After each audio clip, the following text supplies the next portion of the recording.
Back and we're back and we're back and we're back. Welcome back to CWM University, where we learn together. And today we're going to learn about my first year in teaching.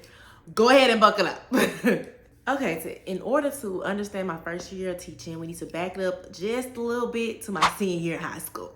Okay? My senior year in high school, I was playing basketball, and the next semester we had a new coach.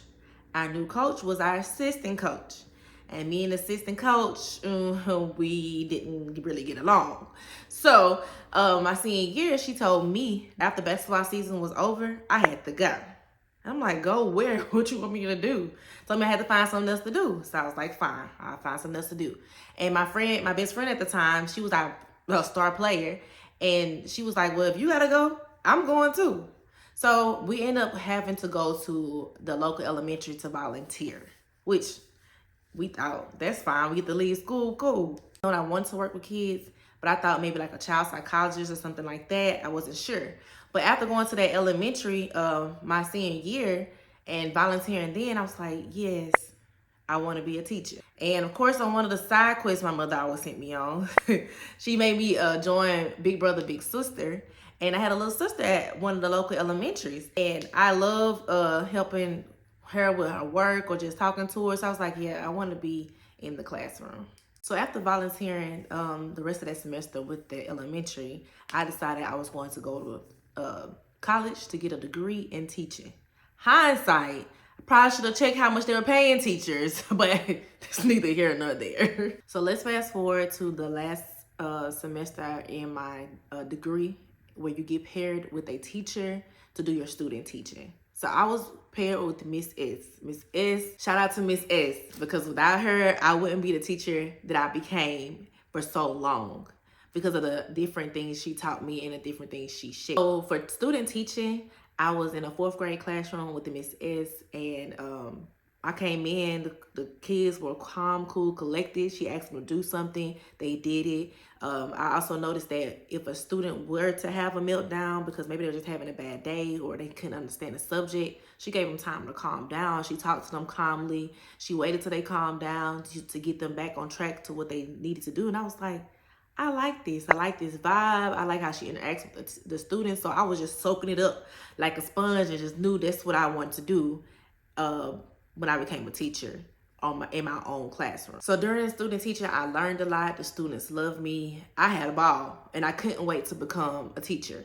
So before my student teaching was over, I knew that there were going to be an upcoming position in 4th grade for a new teacher, or just for any teacher. The position was going to be open, and I knew that the school was moving to partner teaching. Me and Miss S were talking about, oh, if they're doing partner teaching, we could be partner teachers. And I was like, oh, yes, cool. So the lady who taught me what I needed to know to be a classroom teacher, or at least set the example for, I could partner with her. So then if I had any questions or anything, it'll be smooth sailing. So I was like, yeah, I'm applying for the job and I should get it. Everybody around the school knows me. They know how well I get along with the students. So I'm going to apply and I'm going to interview.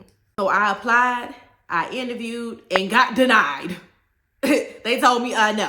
I talked to the principal and she was like, well, the kids love you too much, and we don't think that'll be good for being the classroom teacher, so we're going to go with somebody else. Devastated. Boy, I was devastated. I just knew I had that sold up in the bag and I was going to be a teacher at that school. So that in turn made me go look at other schools to try to get a job. And you fresh out of college, the first thing you want to think about is getting a job. Or back then, that's the first thing I thought about. I need to get a job. I have bills to pay. I have to be able to pay them. So I went to another local elementary and applied. And the principal, he liked me, but something about that school was feeling off. And they wanted me to teach 1st grade. They wanted me to teach people how to read. Nah. I'm in love with math, love me some math, love to teach math. We'll teach math all day long. But teaching reading, I was like, if I had to do it, I was going to do it. If I had to, watch 5,000 videos on how to teach a 1st grader how to read, I was going to do that because I needed to pay my bills. But I was like, I guess. So I had to let that school know if I wanted to work there. So in the meantime of letting that principal know if I wanted to work there, the principal from my old school called me. The one that told me, no, she didn't want me to work there. She called me and she says, you know what? We still have the position open. Would you like the position? And I told her, let me think about it and I'll call you back. I didn't even think about it. I wanted that job right then, right there. But I didn't want to seem too little antsy about it. So I, gave her some time. Then I called her back and accepted the position. So I walked in my first year teaching, bright-eyed and bushy-tailed. I was excited. I was going to be the partner teacher with Miss S. I was going to be teaching math and science. And I'm like, oh, I'm teaching math, my favorite subject, and I love science. I said, oh, yeah, this is about to go down. See, when you're going to school for teaching, there's something they forget to mention. That when you go do your student teaching, that teacher has had time to build those relationships with the students, that he or she has had time to go over routines, set those in place, get the students to respect them, and just normalize the behaviors in the classroom. So when you go in for student teaching, you think, oh, the first day of school is going to be wonderful. My first day of school, I was nervous. I went in and the students, they were great. I had 2 classes that switched back and forth between Miss S and I. And my homeroom and the class, that first day, everybody was angels. But little did I know. And during the time that I was in college, we only got 1 class on classroom management. So they made it seem like it wasn't that big of a deal. Classroom management, you don't really need to know about that. But I found out quickly, you need to know about classroom management. You have to tell the kids how you want them to go in and out your classroom, how you want to be respected, where to turn their papers in, where to sit. It's all about managing those things and building those relationships. But they didn't tell me that in school, or we had 1 class on it, so they didn't make it seem like it was that important. But it was. So after the first day, got through the first day, I was like, oh, all my kids are going to be good and sweet. Cool. Day number 2. That's when those kids turned up and took me through there. For the sake of this video, we're going to refer to 3 angels in my classroom as the 3 amigos. Okay? We're going to keep them in mind during this story. They're very important. So the school I was teaching at the time, we had in our building, I believe it was 4th grade, 3rd grade, and then they had a 5th grade school. So during that time, I was, if I'm outside lining up my kids, or if we at the class at recess or something, and I passed the 3rd grade teacher, they would always apologize to me. I'm like, one, I don't know these people. Why are they apologizing to me? But they would say, I can't believe they put the 3 amigos together in your classroom. And I was like, okay, why does everybody keep apologizing to me every single time?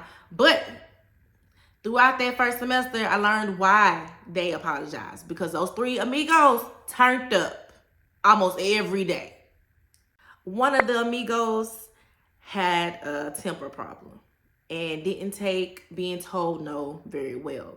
So during that time for classroom management, I had this magnetic beehive on my board, and every kid had a little bee with their name on it and their number. It was so cute. You can go from green to yellow to red, and those colors were to reflect your behavior in the classroom. If it's green, you're all good. If it's yellow, some of your recess time will be taken away, and if it's red, I have to contact your parent. Now during that time, I didn't have too much background knowledge on 4th graders. Like, how many 4th graders do you know in your life? So one time, different things would happen in my classroom, and this particular amigo got in trouble consistently. And so I told him to go move your bee to the yellow. Why did I do that? He got up, he stomped to the board, boom, boom, boom, boom, stomped to the board, moved his bee to yellow, got back to his desk, and threw himself in the desk. And I'm like, what is going on with this kid? And not only did he throw himself in the desk, wiped off everything on his desk. Now, in school, they didn't teach me how to react to this behavior, or how I was supposed to approach it. So I was just looking at him. He was looking at me. I was looking at him. He was looking at me. And then finally, I just like, I'm going to give you time to calm down, and then we'll talk about it. So I ended up pulling him outside. We discussed the behavior and why he had to move his bee.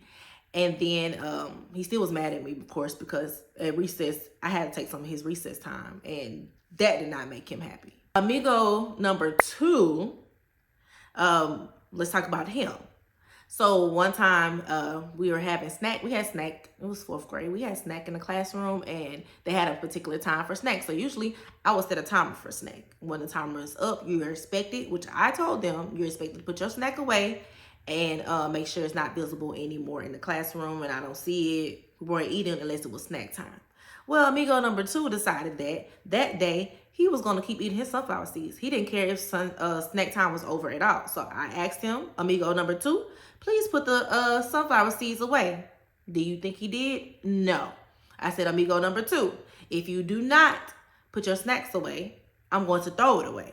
And me being a first year teacher, I was trying to exert that dominance. Like, you going to do what I said because I said you're going to do what I said. Well, amigo number two looked at me and basically dared me to do something about it. I said, oh, got the right one today. I went over there, I took his sunflower seeds and I threw them in the trash. Did I have to do that? Now that I, have had time to think about that? No. But did I? Sure did. Later on, after that afternoon when that day was over, amigo number two's mother called me. And she was like, my son said you threw his snack away. Why would you throw his snack away? You don't pay for his snack. And I was like, she right. I don't pay for his snack. But then I, let her say what she had to say. So I wanted to keep it peaceful. And then I said, well, ma'am, during snack time, once it's over, once the timer goes off, they're expected to put their snack in their backpack. I asked him to put his snack away. And he already knew that was the expectation. She said, he didn't tell me that you said to put his snack away. He said you just walked up, took his snack, and threw it away. See, he didn't even tell me the full story. And so me and that parent, after that conversation, it ended well because she was like, you're right. If you ask him to do something, he's supposed to do that. And since he didn't do that, I'll get on to him. So amigo number one, amigo number two, let's talk about amigo number three. Now, amigo number three, he wasn't so daring me or talking back to me. Amigo number three just liked to entertain. He was an entertainer. I don't care who I say him by. I don't care if I say him by himself. He was going to entertain that class. He was going to get up. He was going to dance for no reason. Or he was going to do something. Say he was going to the pencil sharpener. He was going to trip and fall so everybody could laugh. He was the distractor. So dealing with those three behaviors at one time, my first year of teaching, it was hard. Now, granted, those weren't the only students that gave me trouble, but they were the most prominent ones that gave me trouble and kept me on my toes and kept me trying to figure out ways to address it without having blow-ups in my classroom, without having to argue or get into a power struggle with a student, because I didn't understand that the power struggle happened because I was trying to force a student to do something. I didn't have rules or expectations put in my classroom to stop some of those behaviors at the time. And that was something I had to learn throughout my first year of teaching. Now, I did mention that me and Miss S and I were partner teachers. So our classes switched at the middle of the day, which, oh my goodness, I was so thankful when my homeroom left.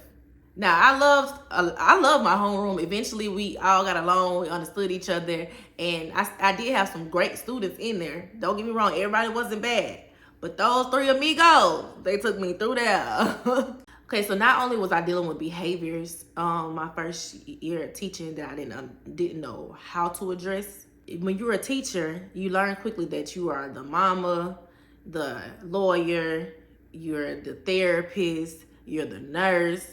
And look, I didn't go into nursing for a reason. A kid busted their knee open, all I could do was offer you a Band-Aid. I wasn't putting it on. All I could do was offer you a Band-Aid. But when you're so many things to the students in a day, it gets draining. And they don't warn you about that in school, that not only do you have to teach the students, you have to worry about their well-being. And then you have to worry about your data in your classroom on top of having lessons due at a certain time, going to duty, watching them during lunch, or watching them at recess. It's so much that comes at you between the hours of 7 and 3. It's crazy. And mentally, I wasn't prepared for that. But I learned really quickly that the students were not going to respect me because I was the adult in the room. And they were not going to learn math just because I got up there and talked to them about it or showed them some examples out of a textbook. And yes, I was still teaching out of a textbook during that time. Now, speaking of academics, I thought I get up there, show you a few examples, you're going to know how to divide, point blank, period. Well, one of our maybe third staff meetings, they wanted to talk about data. Now, if you're a teacher, you know all they want to know, data. That's all they want to know about. They don't want to know that your students came in your classroom on a second grade level, but you're teaching fourth grade. They don't want to know that Johnny didn't eat the last week, so he can't concentrate in school. They don't care about that. They just want to know what the numbers say. So during this staff meeting, we were talking about data. And at that time, my principal had the teachers ranked from 1 to whatever the last number was. They ranked us. When I saw my name, it was number 16. Keep in mind, there were only 16 teachers at that time. So you know what that means. When I saw my name, when I tell you I was devastated, now I didn't cry or anything like that at that time, but I was devastated. I was like, I've been trying my hardest. I've been teaching them exactly what the textbook said. Why am I last? I literally wanted to cry, but I was like upset because I was the type of person that in school, I got good grades. I did what I was supposed to do. I was a high achiever. But now these 3 amigos taking me left to right, and I'm the last one in data. Oh, OMG. So needless to say, my first year teaching, I cried a lot. I complained a lot to my parents, not to anybody else, or to my friends. I was like, why did I become a teacher? Why did I do this to myself? And I didn't know exactly what I was going to do. However, after I got done with the pity party, I said, I'm gonna get on YouTube and start looking up some videos. I started watching videos about how to teach certain concepts to fourth graders, because it's something I didn't know exactly how to get these concepts across to them. And I started looking up different things of how to manage the classroom. What are some other things that I could try? I did talk to my partner teacher about it too, and just let her know what was happening and what I could improve on. So during that year, I focused on improving me, because I was the problem. My kids weren't the problem. I was the problem because I wasn't equipped with the classroom management strategies I needed to be successful, and that my students needed to be successful. So come second semester, I was ready. I started fresh. These are the things I need for y'all to do in my classroom. This does not happen. This is what's going to be the consequences. I set my expectations, and I kept going over them until I feel like they were getting it. We started understanding each other, and I made sure that if I said I was going to call home, I called home.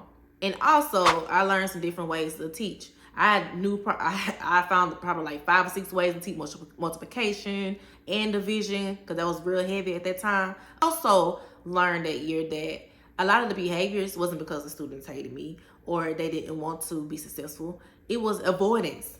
They didn't want to do the work. My amigo number 1, he hated math. So anytime he could turn my classroom up, he did it. But come the second semester, I started learning different techniques to teach and ways to bond with him.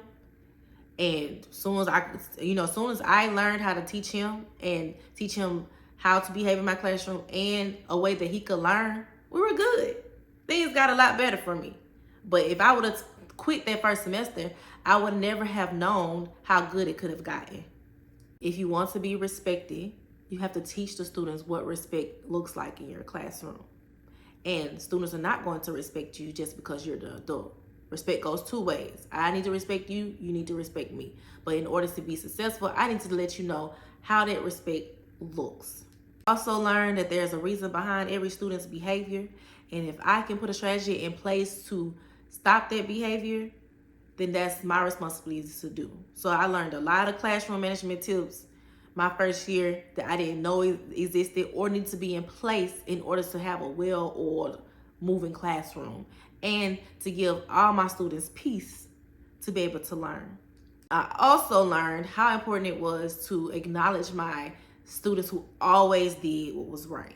Because I was so focused on what was bad happening in the classroom and what was making me feel so bad during the day. I never took the time out the first semester to thank the students who were doing what they're supposed to be doing. So I found ways to reward them as well and call home and just tell their parents, hey, just call and let you know Isabel's doing great today. And she's been doing great all year. and I look forward to what she's gonna do for the rest of the semester.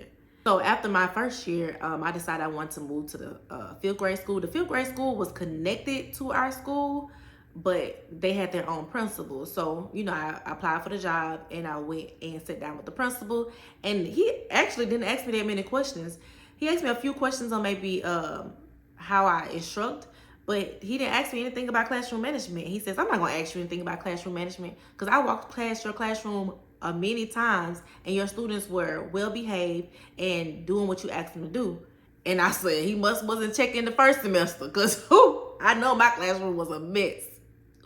But I knew that my second year, teaching was going to be different. I was going to plan with the end in mind. How did I want my students to behave at the end of the year? And then plan backwards. Make sure I had those routines and those classroom management tips in place and those strategies in place to make sure that I had a better year than my first year. If you got to this part of the video, I want to thank you for watching. I hope you enjoyed my story for the first year, my first year teaching. Now I can laugh about it and it's funny, but it wasn't funny then. I look forward to engaging with you all in the comments and reading some of your stories from your first year of teaching or how you felt about the video.